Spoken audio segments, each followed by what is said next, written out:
Hello दोस्तों, नमस्कार। स्वागत है आप सभी का एजुकेशन मंत्रा में। दोस्तों, तमाम सारी लेटेस्ट अपडेट आ चुकी हैं, विभिन्न प्रतियोगी परीक्षाओं से संबंधित हैं, तो सब पर फटाफट नजर डालेंगे। लेकिन इसके पहले जो सुपर टेट की प्रिपरेशन कर रहे हैं उनके लिए एक छोटी सी इन्फॉर्मेशन। अगर आप सुपर टेट 2022 की प्रिपरेशन कर रहे हैं तो ऐसे में चच्चू पब्लिकेशन लाए हैं बेहतरीन स्टडी गाइड संपूर्ण पाठ्यक्रमानुसार। इसमें 5000 से अधिक बहुविकल्पीय प्रश्न, वो भी व्याख्या सहित दिए गए हैं, और साथ ही साथ 14 विषयों पर संपूर्ण अध्यायवार थियरी जो है इस पुस्तक में दी गई है। 4 महीने की समसामयिकी दी गई है।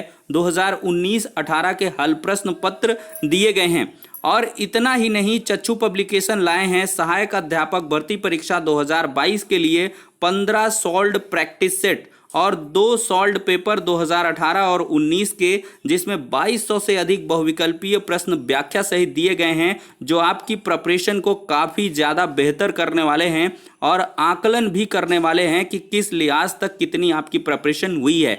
तो देर किस बात की, लिंक डिस्क्रिप्शन बॉक्स में प्रोवाइड है। ऑनलाइन परचेज करना चाहें तो दिए गए नंबरों पर कॉल करें, लिंक को फॉलो करें। अगर ऑफलाइन तरीके से परचेज करना चाहते हैं तो अपने नज़दीकी बुक स्टॉल पर कांटेक्ट करें और बुक्स को परचेज करते हुए अपनी प्रिपरेशन को बूस्ट तो करें। दोस्तों, यहाँ पर सबसे बड़ी खुशखबरी निकल के आ रही है। नीट परीक्षा का जो परिणाम है वो जारी किया जा चुका है, लेकिन जो साल्वर गैंग की मदद लिए हैं, कहीं ना कहीं उन सभी का रिजल्ट रोका भी गया है।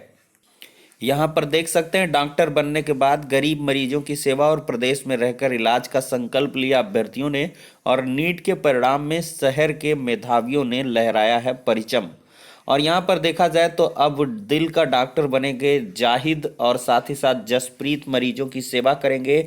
एमडी के बाद डीएम बनेंगी ये, और सर्जन बनने का लक्ष्य है। सबके अलग अलग लक्ष्य हैं, तो कुल मिला के एक बड़ी खुशखबरी देखने के लिए मिल रही है। यहाँ पे देख लीजिए, नीट फर्जीवाड़ा साल्वर गैंग की मदद लेने वाले 16 अभ्यर्थियों का रिजल्ट रोका गया।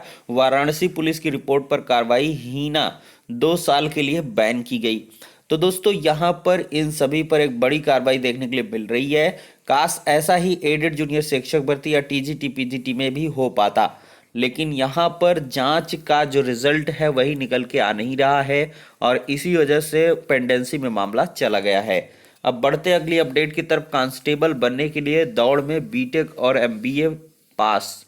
देखिए, 1.5 साल बाद हो रही भर्ती में 1,87,000 युवाओं ने आवेदन किया है। 2 साल की आयु सीमा में छूट की वजह से आवेदनों का आया सैलाब। ये बात हो रही हिमाचल प्रदेश पुलिस में सिपाही के 1334 पदों पर भर्ती प्रक्रिया में। देखा जाए तो बीटेक और एमबीए जैसी प्रोफेशनल डिग्री धारकों ने भी आवेदन किया है। ये है भारत में बेरोजगारी की मतलब एक जीती जागती तस्वीर।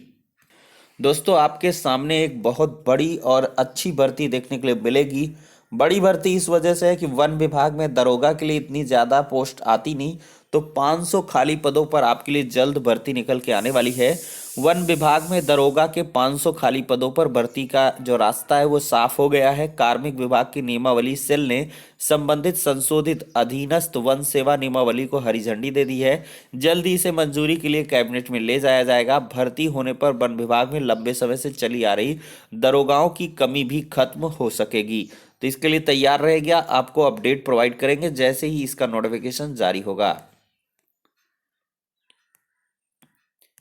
अब यहाँ पर दोस्तों देखा जाए तो शिक्षा मित्रों की मांगों पर नहीं बनी सहमति। शिक्षा मित्रों का मानदेय अधिकतम 1,000 रुपए तक बढ़ाने के साथ ही उनकी अन्य मांगों पर विचार किया जाएगा। वहीं बेसिक शिक्षा विभाग में नियमित करने की मांग पर असमर्थता जाहिर की है।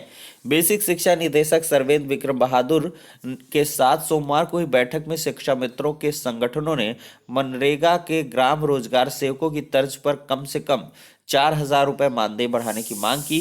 उन्होंने शिक्षा मित्रों को भी किसी भी तरह स्थायी करने, उन्हें स्वास्थ्य बीमा का लाभ देने, आकस्मिक अवसर बढ़ाने और सहायक अध्यापक की तर्ज पर सुविधाएं देने की मांग को कहा। लेकिन सर्वेंद्र जी ने कहा कि सरकार ने मानदेय बढ़ाने के लिए बजट प्रावधान किया, उसी के अनुसार बढ़ाया जाएगा। 17 में मानदेय 3500 से 10,000 हुआ। नियमित करने के मुद्दे पर निर्णय लेने का अधिकार मुख्यमंत्री को है। वहीं अन्य मांगों पर विचार के लिए शासन को प्रस्ताव भेज दिया गया है। तो यहाँ पर दोस्तों एक कमेटी बनी थी। बेसिक शिक्षा विभाग के सचिव थे प्रताप सिंह बघेल और संयुक्त निदेशक गणेश कुमार। और साथ ही साथ यहाँ पर डायरेक्टर महोदय सर्वेद विक्रम जी थे। तो सबने शिक्षा मित्र के संगठनों से मुलाकात की थी और इस पर जो है ये चीज़ें निकल के आई हैं। तो कुल मिला के जो प्रमुख मांग है समायोजन की, उस पर तो भाई निर्णय नहीं हो पाएगा और इन्होंने असमर्थता जताई है और कहा है कि ये मुख्यमंत्री का मामला है, वही इस पर निर्णय फाइनली ले सकते हैं। वहीं पर दोस्तों देखा जाए तो दिवाली पर भी चयनितों को नौकरी नहीं, निदेशालय में फंसी एलटी ग्रेड कला विषय के चयनित अभ्यर्थियों की फाइलें।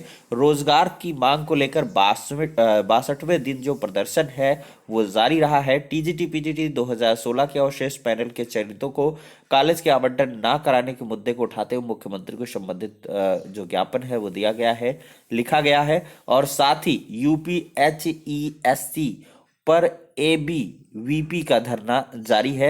मामला है असिस्टेंट प्रोफेसर भर्ती में जो वंचित रहे अभ्यर्थी उनके लिए। वहीं पर दोस्तों अगर हम बात करें CHSL 19 स्किल टेस्ट कल होगा, 4 केंद्रों पर होगी परीक्षा। देश भर में 28,508 अभ्यर्थी होंगे शामिल। उत्तर प्रदेश लोक सेवा आयोग ने रिजल्ट जारी किया है। प्रदेश को मिले हैं 43 साइकियाट्रिस्ट। आकांक्षा शर्मा सब यहाँ पर रही हैं अव्वल। देखिए उत्तर प्रदेश लोक सेवा आयोग ने चिकित्सा एवं स्वास्थ्य सेवा विभाग के अंतर्गत एलोपैथिक चिकित्सा अधिकारी श्रेणी 2 के अंतर्गत साइकियाट्रिस्ट पद का परिणाम जारी कर दिया है। सोमवार को जारी किए गए परिणाम में 75 में से 43 अभ्यर्थियों का चयन हुआ है। अब बात करें दोस्तों पीजीटी भर्ती पूरी, चयनितों को विद्यालय आवंटन। यहाँ पर देख सकते हैं नवल किशोर जी ने बताया है कि जो भर्तियां वो पूरी हो चुकी है। 31 अक्टूबर को जारी कर दिया गया है, जो कि उत्तर प्रदेश माध्यमिक शिक्षा सेवा चयन बोर्ड की वेबसाइट पर आप लोग विजिट कर सकते हैं। तो दोस्तों यहाँ पर टीजीटी पीजीटी भर्ती पूरी तरीके से फाइनली कंप्लीट हो गई हैं।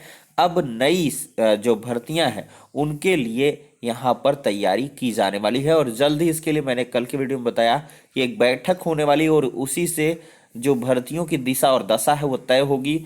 और जो कह ले अधियाचन का सिलसिला है वो बहुत जल्द नवंबर आखिर तक जो प्रारंभ किया जा सकता है और दिसंबर माह में इसका नोटिफिकेशन जारी हो सकता है।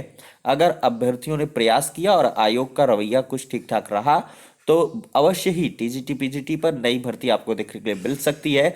अदरवाइज यहाँ पर नोटिफिकेशन जारी हो जाएगा, फॉर्म वगैरह भरा लेंगे, लेकिन एग्जाम यहाँ पर डिलेड हो सकता है। अब दोस्तों बात करेंगे राजर्षि टंडन मुक्त विश्वविद्यालय में आवेदन का एक और मौका है। जो बीए बीएससी बीकॉम और इस तरह के कोर्सेज में दाखिला लेना चाहते हैं तो उन सब के लिए जो आवेदन की अंतिम तिथि है वो 15 नवंबर कर दी गई है। तो अगर आपको जो है भी आवेदन करना है तो कर सकते हैं, ऑफिशियल वेबसाइट पर विजिट कर लीजिएगा। ये मामला है दोस्तों 69,000 शिक्षक भर्ती का और इसमें जो पहले से चयनित अभ्यर्थी थे यानी कि सहायक अध्यापक पद पर कार्य कर रहे थे उनको यहाँ पर कोर्ट ने एनओसी देने का ऑर्डर दे दिया है। मैंने बहुत पहले इस पर चर्चा की थी और आपको साफ तौर पर बताया था कि देर आएंगे लेकिन दुरुस्त आएंगे और यहाँ पर एनओसी से रोका नहीं जा सकता है। मनमाना यहाँ पर ऑर्डर था और भेदभावपूर्ण यहाँ पर शासनादेश जारी किया गया था। आर्टिकल 14-16 का वायलेशन था। इस वजह से यहाँ पर कोर्ट ने इनको रिडायरेक्ट किया है कि इन अभ्यर्थियों को एनओसी दी जाए और साथ ही साथ काउंसलिंग करा के इनका चयन भी किया जाए। तो कुल मिलाकर दोस्तों अब जो है ये रास्ता साफ हो चुका है। जो चयनित भी हैं वो भी सहायक अध्यापक के पद पर आ सकते हैं। दोस्तों हम एट लास्ट बात करने वाले हैं 75,000 नई शिक्षक भर्ती के बारे में। दोस्तों ये भर्ती के और तीसरी यहाँ पर तीसरी सूची का जो आवंटन होना था 6696 का वो 2 तारीख को होना था लेकिन वो रुक गया है।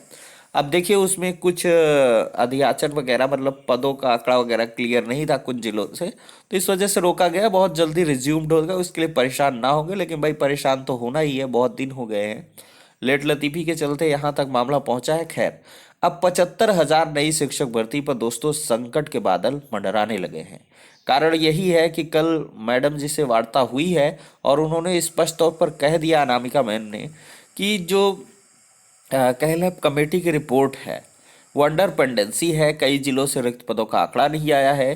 तो ये सही सब कारण है। हालांकि 51,000 पदों पर हलफनामा पहले से है और 69,000 के पहले जो 68,500 शिक्षक भर्ती थी उसके 22,000 पोस्ट वैकेंट है। तो भाई कुछ रिटायरमेंट है तो जोड़ जाड़ लिया जाए तो 75,000 तो पद खाली ही हैं, मोटा मोटा दिखाई पड़ रहा है। लेकिन कमेटी पता नहीं कितने 2-4 लाख पदों पर भर्तियां करना चाहती है, तभी एक एक तरह से देखा जा रहा है रिक्त पदों का आंकड़ा क्या है। तो ये कुल मिलाकर लेट लतीफ़ी ही कही जा सकती है। 40 दिन से अधिक का समय बीत चुका है, लेकिन एक छोटा सा कार्य रिक्त पदों का आंकड़ा जुटा पाना वो नहीं संभव हो पाया है। तो ये साफ संकेत है कि नई प्राथमिक शिक्षक भर्ती के लिए जो संयोग हैं वो बहुत बेहतर नहीं दिखाई पड़ रहे हैं। हालांकि जो उम्मीद है वो पूरी तरीके से ये है, अच्छा खासा संख्या बल है अभ्यर्थियों का। 15 से 20 लाख अभ्यर्थी, जब 21 लाख भाई टीटी में आवेदन कर रहे हैं, पिछले बैच के बेरोजगार बैठे हैं, तो 20-25 लाख की आंकड़ा है। तो 20-25 लाख लोग और उनके साथ जुड़े हुए परिवार, ये एक बहुत बड़ा मतलब संख्या बल है, करोड़ों में संख्या कही जा सकती है, और सभी सिर्फ और सिर्फ उत्तर प्रदेश के ही हैं। तो ऐसे में उम्मीद और कयास बिल्कुल से अभी भी हैं कि यहाँ पर एक बड़ा धमाका कभी भी हो सकता है नई प्राथमिक शिक्षक भर्ती का। लेकिन जो परिस्थितियां हैं वो अभी कुल मिला के संकट की ओर इशारा कर रही हैं। इसके लिए अभ्यर्थियों ने एक बड़े आंदोलन की तैयारी भी की है। 16 नवंबर को ये लोग इलाहाबाद में प्रदर्शन यानी कि प्रयागराज में करने जा रहे हैं। तो आप उसके लिए विचार कर सकते हैं। तो फिलहाल के लिए दोस्तों इस वीडियो सेशन में इतना ही। नेक्स्ट वीडियो में मिलते हैं।